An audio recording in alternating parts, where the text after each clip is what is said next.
कपड़े धोने वाली बहू। शादी के पहले से ही विभा को कपड़े धोने का बड़ा शौक था। कभी नल के नीचे तो कभी तालाब के पास। अरे मेरी नीली वाली लुंगी नहीं दिख रही है। विभा की अम्मा, कहाँ रखी है लुंगी? अरे वो तो विभा ने परसों ही धोकर रखी थी आपकी अलमारी में, देखो वहीं होगी। वो ना मैंने आज धो दी, मुझे लगा कि गंदी हो गई होगी। अरे कैसे गंदी हो गई थी? उसे तो मैंने पहना भी नहीं। हे भगवान, इस लड़की के कपड़े धोने की आदत से परेशान हो गया हूँ मैं। जितना तो घर में राशन नहीं आता, उससे कहीं ज्यादा डिटर्जेंट पाउडर का खर्चा है।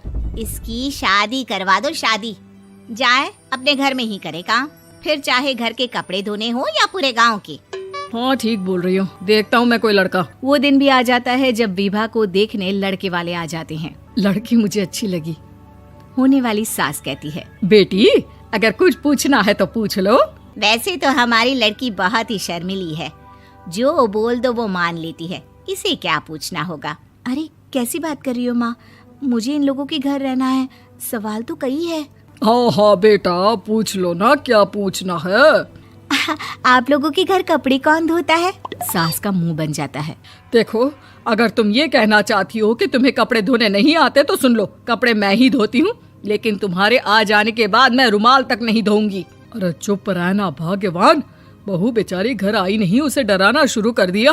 वो क्या है ना बिटिया, अभी तक तो ये कल्लू की माँ ही धोती थी, लेकिन अब तुम्हारे पापा तो दहेज में वॉशिंग मशीन देंगे ही।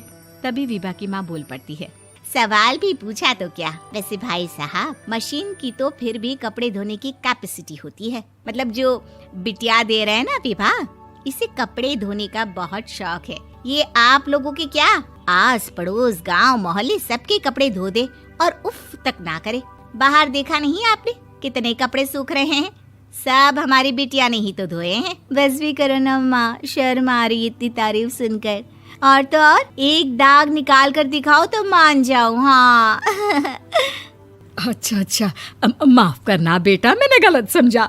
हमें तो रिश्ता बहुत पसंद है। और ऐसे जुड़ जाता है रिश्ता कपड़े धोने का शौक रखने वाली विभा का। उसकी शादी हो जाती है कोयला फैक्ट्री में काम करने वाले कल्लू के साथ। शादी के बाद अचानक विभा चिल्लाती हुई सास के पास आती है। सासू माँ, अरे सासू माँ कहाँ है आप?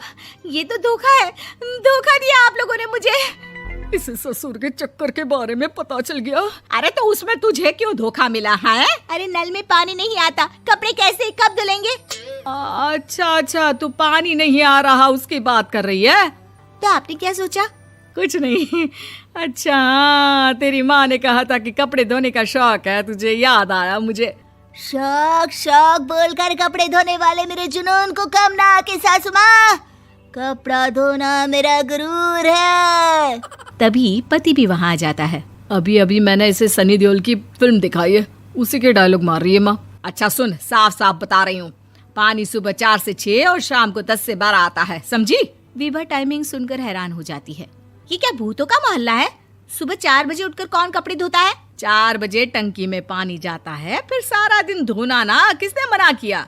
अरे कैसी बात कर रही हैं? 200 लीटर की टंकी में कितने कपड़े धो लूंगी मैं? सुबह ही उठ जाऊंगी मैं। अब क्या था, विभा सुबह 4 से लेकर रात के 12 बजे तक कपड़े ही धोती रहती। एक रोज सास पड़ोस से निकलकर कहीं जा रही होती है कि साथ वाली कहती है, हाँ कल्लू की माँ, जरा ये बताओ कि 2 साड़ी है, 2 ब्लाउज और एक पेटीकोट और एक नाड़े वाला लंबा कच्छा।